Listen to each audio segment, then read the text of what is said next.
Bueno, hola a todos y bienvenidos a este video sobre la filosofía latinoamericana.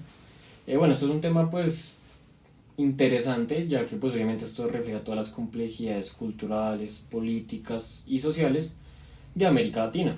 Entonces pues hoy vamos a explorar sus raíces y pues los principales autores y como corrientes que tuvo toda esta filosofía que se ido configurando como de una forma única pues de pensamiento y que pues obviamente esto responde a las realidades del continente. Entonces vamos a abordar los temas más destacados de esto y pues cómo estos han influido en la identidad latinoamericana. Entonces, bueno, vamos a empezar por la sección uno. Vamos a organizar todo este video por sección. Entonces, la sección uno, orígenes y contexto histórico.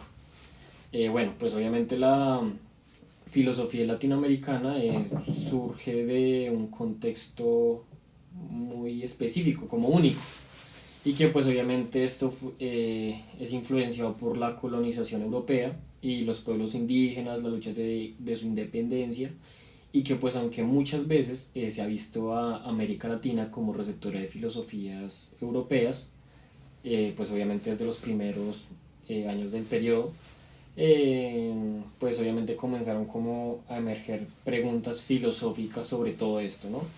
Y que pues en la respuesta a la opresión y la desigualdad y como este choque tan enorme de culturas, que todo lo que dio la colonización, pues en sus primeros siglos la filosofía en América Latina estaba como dominada por el pensamiento escolástico, que pues obviamente todo esto fue traído de los colonizadores españoles y portugueses más que todo, y que pues principalmente a través de la enseñanza en universidades como la de San Marcos en Lima y la Universidad de México, que pues obviamente los filósofos europeos como Tomás de Aquino influyeron pues enormemente en todo este proceso, pero al mismo tiempo las condiciones del continente fomentaron un pensamiento más crítico, o sea que esto que pues todo se apartaría de las corrientes tradicionales, por decirlo así, o sea con un cambio tanto en sus corrientes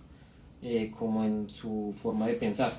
Un ejemplo, por decirlo así, es el trabajo de Bartolomé de las Casas, pues es un fraile dominico, si no estoy mal, que pues obviamente que se opuso al maltrato y que pues al maltrato de los pueblos indígenas, y que pues aunque no era un filósofo en el sentido, por decirlo así, académico, sus escritos y todo lo que hizo plantearon las primeras discusiones filosóficas sobre los derechos humanos, pues obviamente en el contexto de aquí de Latinoamérica. Eh, Además de esto, pues creo que este fue un personaje muy importante para su tiempo. Y bueno, ya terminando con esta primera sección, como dándole una introducción al tema, vamos a dar con la sección 2, que es las primeras preguntas filosóficas propias. Entonces, digamos, durante los siglos XIX y XX, con las independencias de países latinoamericanos, pues obviamente surgieron bastantes preguntas sobre la identidad, la autonomía filosófica de la región, y que pues obviamente primero pues qué significaba ser latinoamericano, ¿no? Y pues obviamente cómo podemos definir nuestra propia filosofía para que no sea solo una copia de las filosofías europeas o estadounidenses, ¿no? Entonces, por decirlo así, uno de los primeros sí, en tomar o abordar toda esta cuestión fue el venezolano Simón Rodríguez, un personaje, otra vez otro personaje muy importante que fue el mentor de Simón Bolívar. Entonces Rodríguez planteaba que pues América Latina debía educar a su población de manera diferente a Europa. Tenían que cambiar todo eso. Y que pues las condiciones eran distintas. Y pues obviamente esto marcó el inicio de un pensamiento que empezaba como a apartarse de la tradición colonial y ya era como algo más para mirar hacia el futuro. Y que pues obviamente las realidades de los pueblos latinoamericanos,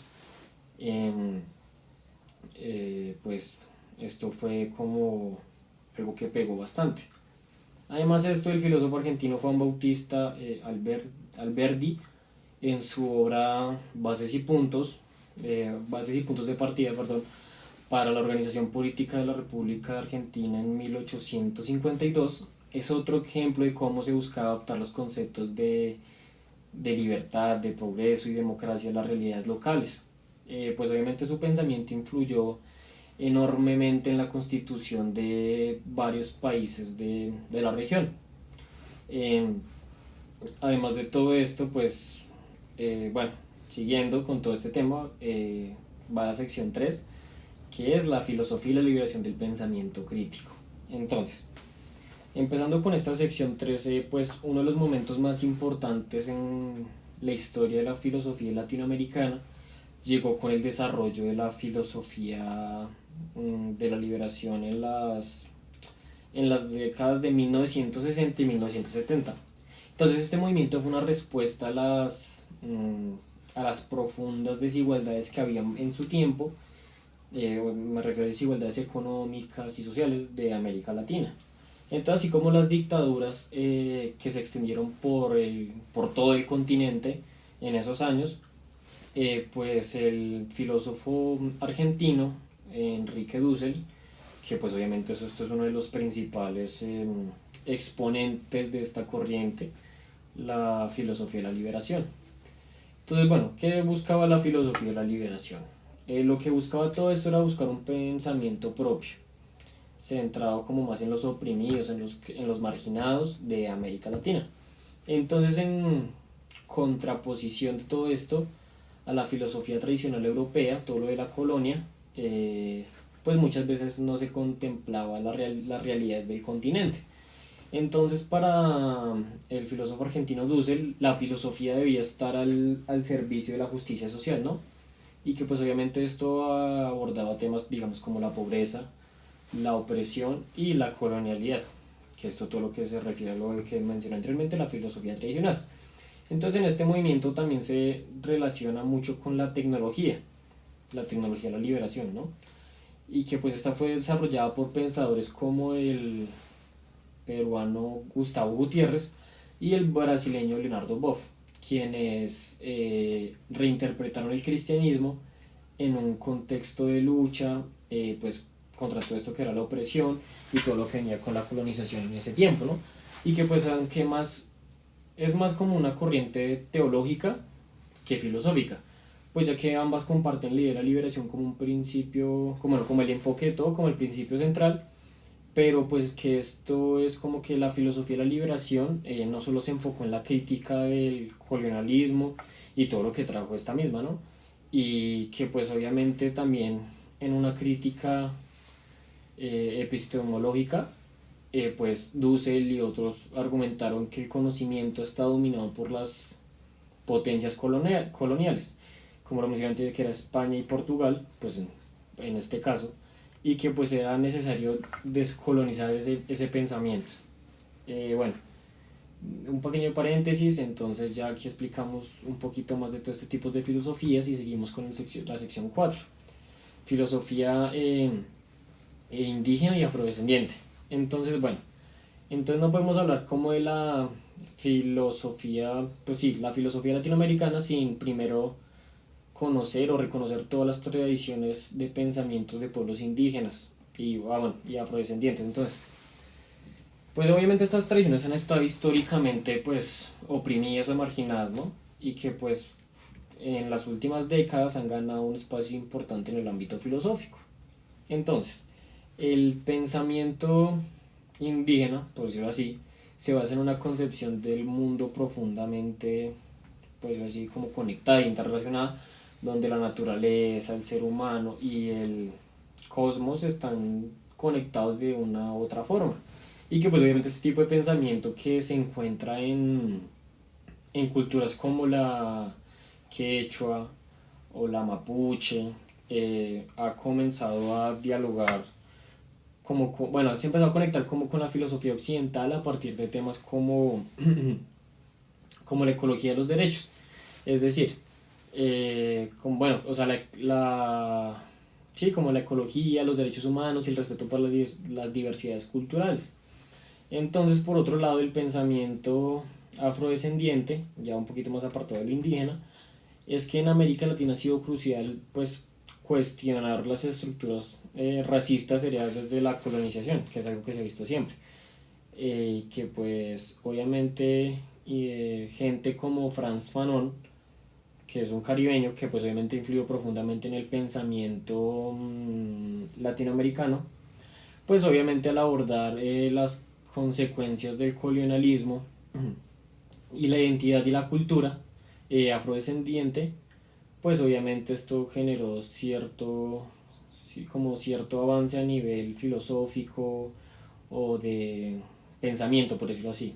Entonces, bueno, ya terminando con todo esto, vamos a ir con la sección 5, que son los desafíos actuales que tiene la filosofía latinoamericana de hoy en día. Entonces, pues actualmente la filosofía latinoamericana enfrenta como nuevos retos, nuevos desafíos, y que pues obviamente uno es integrar todas las múltiples voces del continente, pues como lo mencioné anteriormente, indígenas, afrodescendientes, bueno, mujeres y otros grupos históricamente como oprimidos o marginados. Entonces el feminismo latinoamericano ha comenzado a tener un impacto muy fuerte en lo que es actualmente pues el ámbito filosófico, ¿no? Y que pues obviamente como pensadoras como Rita Segato, que ya cuestionaba las estructuras patriarcales, que pues obviamente aún dominan en muchos países de la región. Además de esto, pues otro desafío era como el diálogo con otras filosofías globales, ¿sí? Como compartir esos pensamientos entre sí. Pues obviamente en un mundo más interconectado, más avanzado a su nivel tecnológico, por decirlo así, la filosofía latinoamericana no solo busca como hablar de su propia realidad, sino también participar en esos ciertos debates globales sobre temas como digamos la justicia social, la ecología y la democracia. Entonces algo que ha enfrentado toda esta filosofía latinoamericana de hoy en día. Entonces pues, podemos decir, digamos como conclusión, que pues obviamente la conclusión de todo esto es que pues en conclusión la filosofía latinoamericana es un campo dinámico, por decirlo así, y está en constante evolución y cambio, y que pues obviamente estaba tomando, se nutre de realidades históricas y sociales del continente, desde los primeros debates de identidad hasta las luchas contemporáneas por la justicia social, por decirlo así. Entonces, por decir así, la filosofía en América Latina ha construido una rica tradición que pues obviamente todo esto desafía las perspectivas hegemónicas, por decirlo así, y busca dar voz a los más necesitados, a los oprimidos, a los marginados. Y bueno, no siendo más, espero que les haya gustado esta breve explicación. Traté de hacerlo más resumido y tratar de darme a entender de la manera más fácil. Espero que les haya gustado, les haya sido útil este video para entender mejor este tema tan interesante y tan importante. Y no siendo nada más, espero que les haya gustado el video y hasta luego.